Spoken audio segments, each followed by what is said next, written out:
So today I am rocking something a little bit different. If you have seen my cocoa brown afro, this is the same hair texture as that. I just decided to do more of a twist out look with it, and this is kind of how it comes out. So if you want to see how I installed it, stay tuned.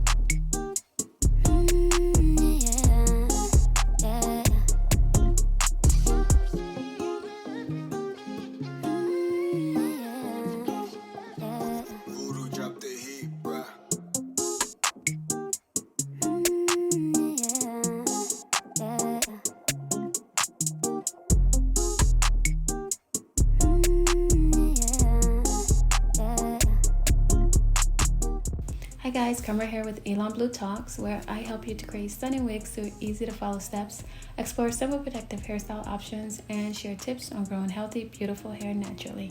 If you haven't already, go ahead and subscribe to the channel to catch more videos just like this.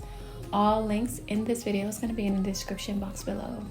In this video, I don't necessarily show how to make it because the technique is exactly the same as I did with my other units, my other curly units at least. So I didn't show that part, but I do show the installation as well as some of the process throughout the whole thing. So this is it. This is the hair in a 1B, and it was only $8.99.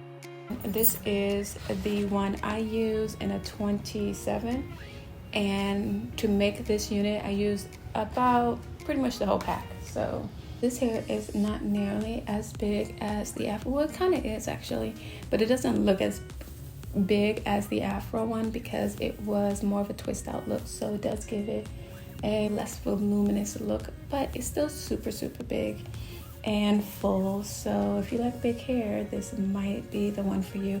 And of course I had to add my little baby hairs to give it a more realistic look. So yeah, let's get into this video. Okay, so I start the video off showing how the ends look once it's twisted, because I do like my ends to have a slightly of a pop to it, a slight pop to it.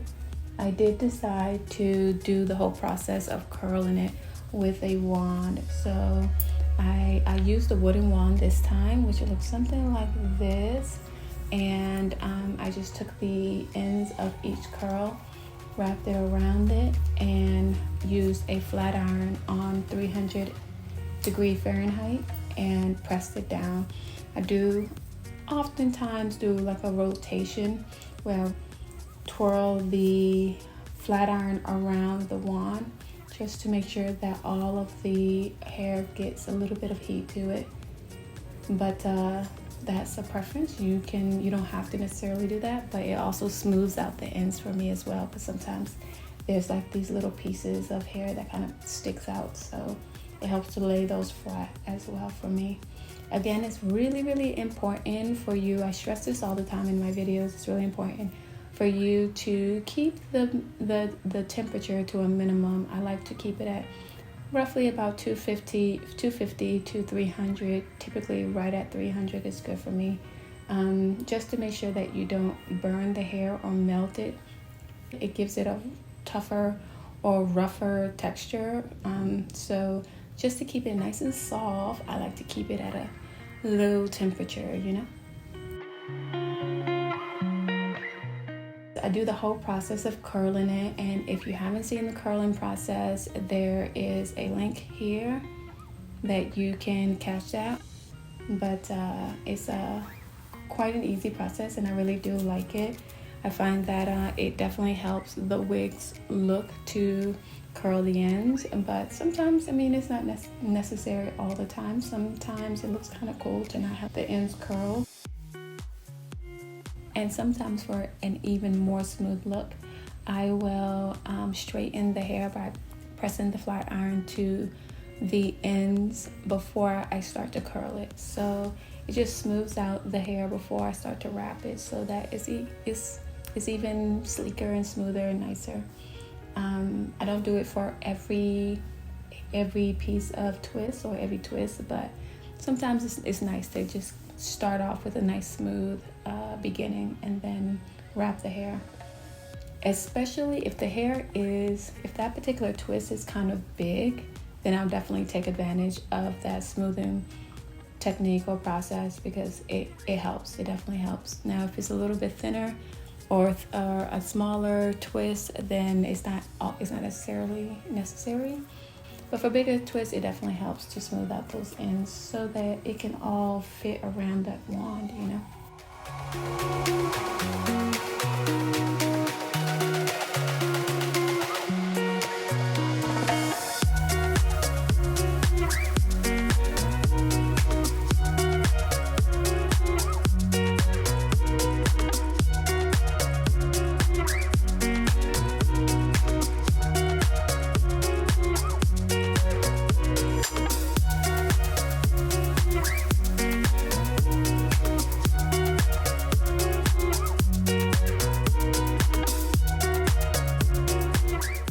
So once I've completed the whole twisting process, which takes me roughly about 30 to 45 minutes. Yeah, about 30 to 45 minutes. I then put it in a dehydrator and let it sit in warm air, and it kind of solidifies the curls even more. If you'd like to see that dehydrating or heating video, I will put that there so that you can check that out. There are a couple of techniques that are useful when you are trying to solidify those curls, but you use the method that's best for you.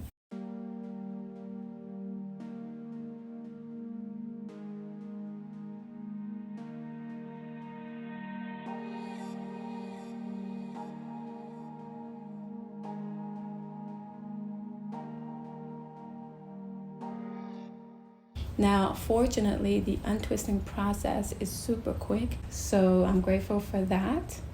But yeah, it took me maybe about 20 minutes, maybe a little over 20 minutes to untwist the whole hair. So grateful that the untwisting process is not nearly as long as the twisting process or the curling process. Now, as you can see, the curls are pretty defined.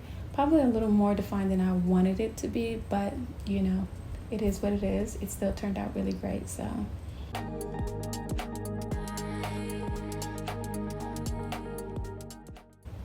You really want to take your time with the untwisting process as well. There's going to be snags where some strands of hair are kind of tangled a little bit, so you just want to take your time and kind of pick at it and pull it out.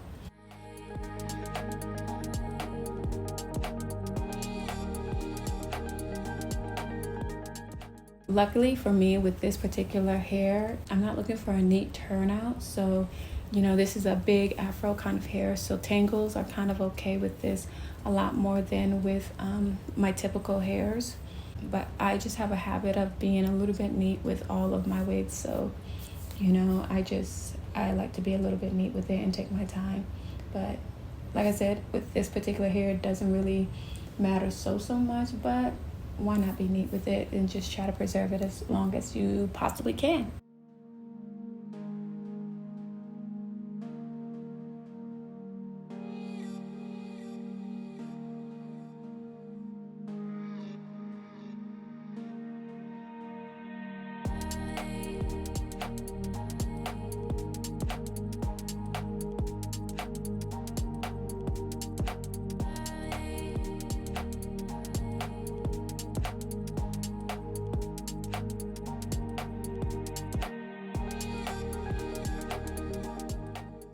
So I know some people use products in their hair, even with it being a crochet wig or a synthetic hair, but I don't like to put too much product or any product at all in my hair or in my units. Even with the untwisting process, I'm not really applying too much product or too much of anything into it. I'm just untwisting and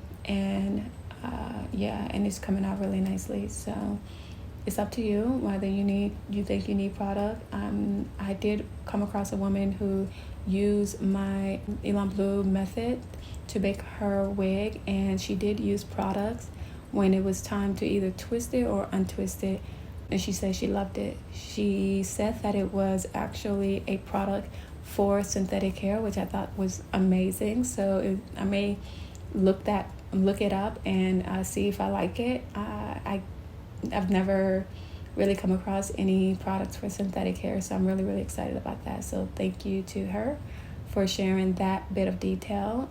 Definitely will look into that.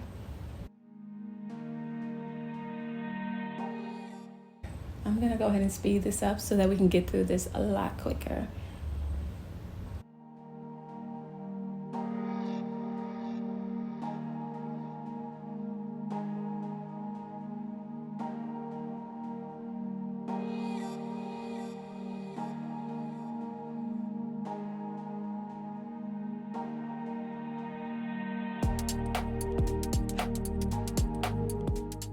So again, one of the best things about these wigs is you can get to your scalp really easily. So if your hair itches, you can just really get into it and scratch it if you needed to, which is wonderful. Okay, so when you first start to untwist it, you will see that the hair is very much so condensed, and the curls are very defined. So unless you like it like that, it's gonna take quite a bit of separating to get it to this kind of, full froey kind of twist out look. So just be mindful that originally when you take out the twist and do the untwist and all of that, it's going to be much smaller than what it could possibly end up being at the end of it all. When I first saw it, I was like, ooh, this is looking a little scary, but it's quite full, so yeah. See?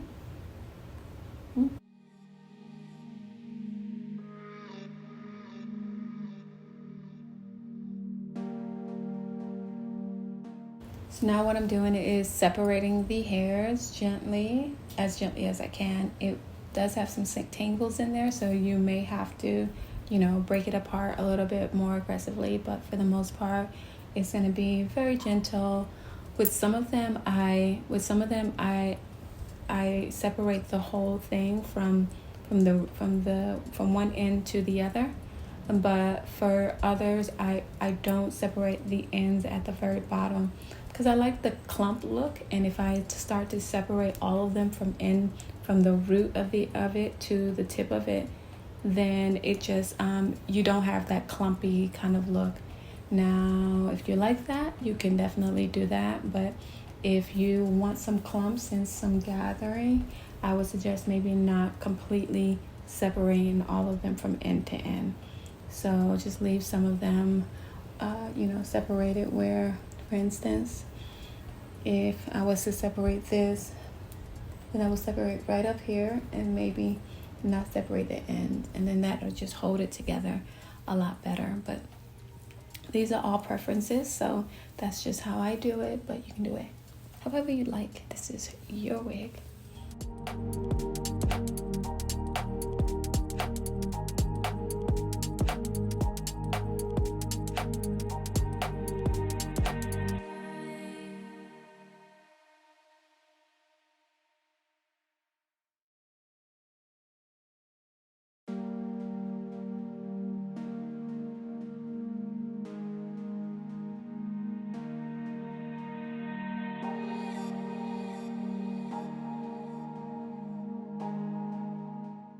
Now the separating process probably took me about 10 to 15 minutes on the first go around, and then once I put it on my head, I separated it some more, and then even the next day I separated it some more, so that I get the fullness or the volume that I'm looking for.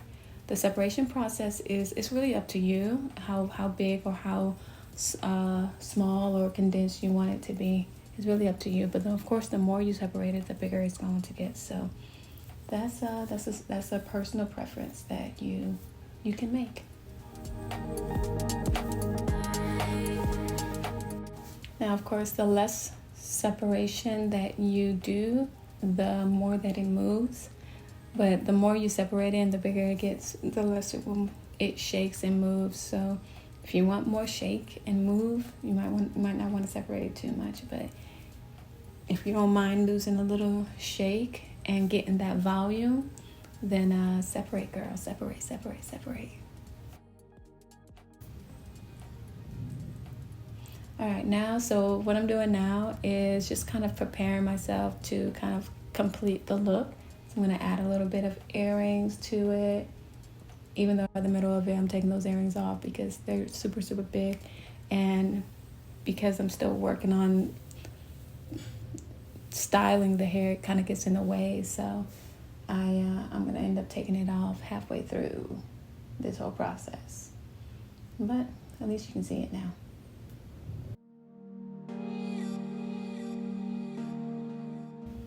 So when I apply the crochet unit onto my head, I like to go from back to front.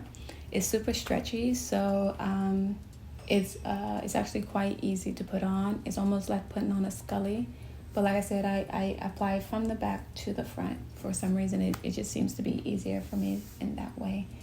Now, as soon as I put it on, as you can see, it has a lot more definition than it does now because I've been separating and separating and separating it. But that is up to you. If you want more definition and less volume, then you can keep it more so around that. But if you want more volume, then of course you'll have to separate. And what I've also noticed is the more I separate, the lighter the hair gets. So when the hairs are clumped up together and has more definition, it seems darker to me. And as I start to separate it, it seemed like it got lighter. So that's just a side note, just something to consider. It's something I've noticed, but yeah.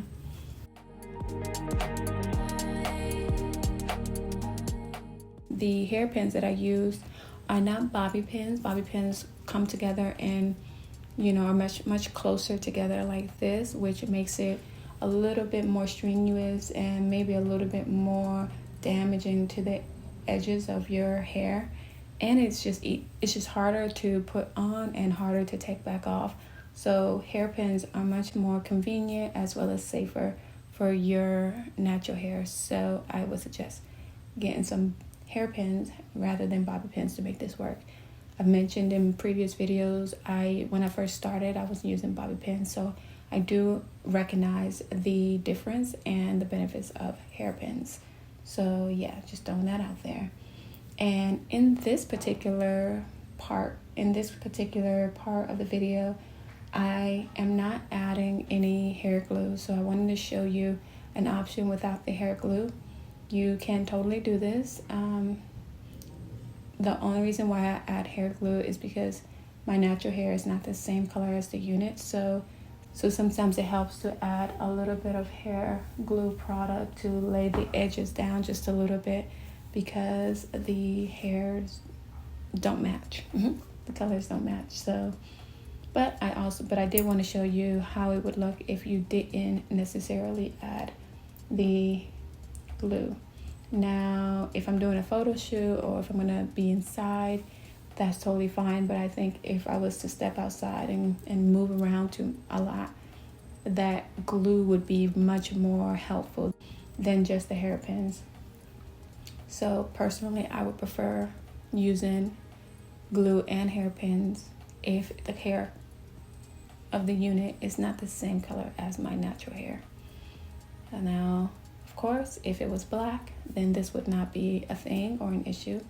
But with the blonde hair in particularly, even if it was the cocoa brown or the cocoa color, the darker brown, that's not as necessary as the blonde. But the blonde for me is definitely necessary to have a little bit of glue. Now, even when you look at it closely, you can still see that there's some black poking out of the baby hairs, but I think that's fine. It looks like more like new growth than anything else, so that's totally fine. But sometimes it will, you know, you get a good brush of wind, it could lift up the baby hairs, and that's not a look for me. So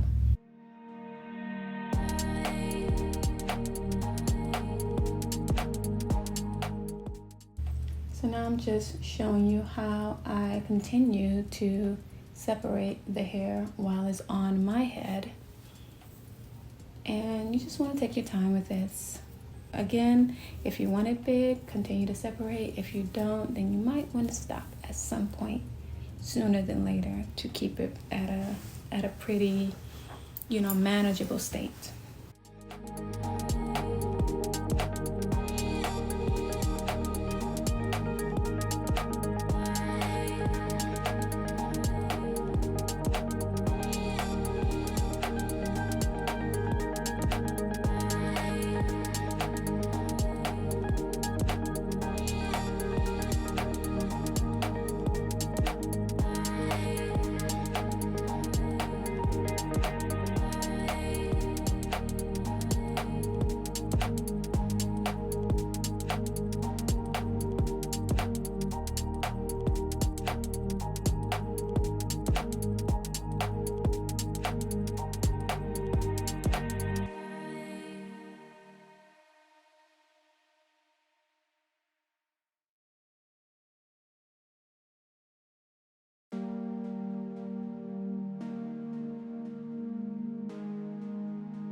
To give it a nice shape, it might be good to cut it however you need, however you see fit. So cutting bangs, maybe cutting the ends or like the back of the hair, because that could get a little bit long too. So just cut it however however you see fit.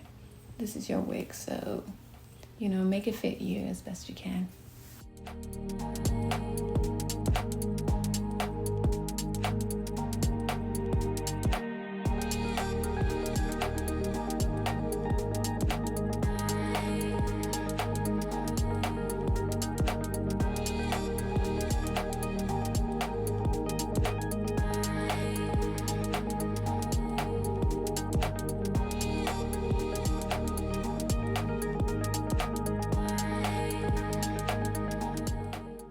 If you would like for me to show you how I actually made the wig and how I crocheted it onto the cap, just comment below and I will do that.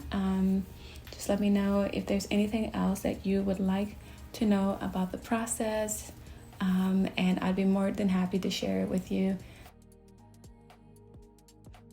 Thank you guys so much. If you haven't already, please do subscribe to the channel. I'd love to have you guys join the community and discuss some things about hair and all that good stuff. I don't know what else to say, so I'm going to say goodbye and thank you.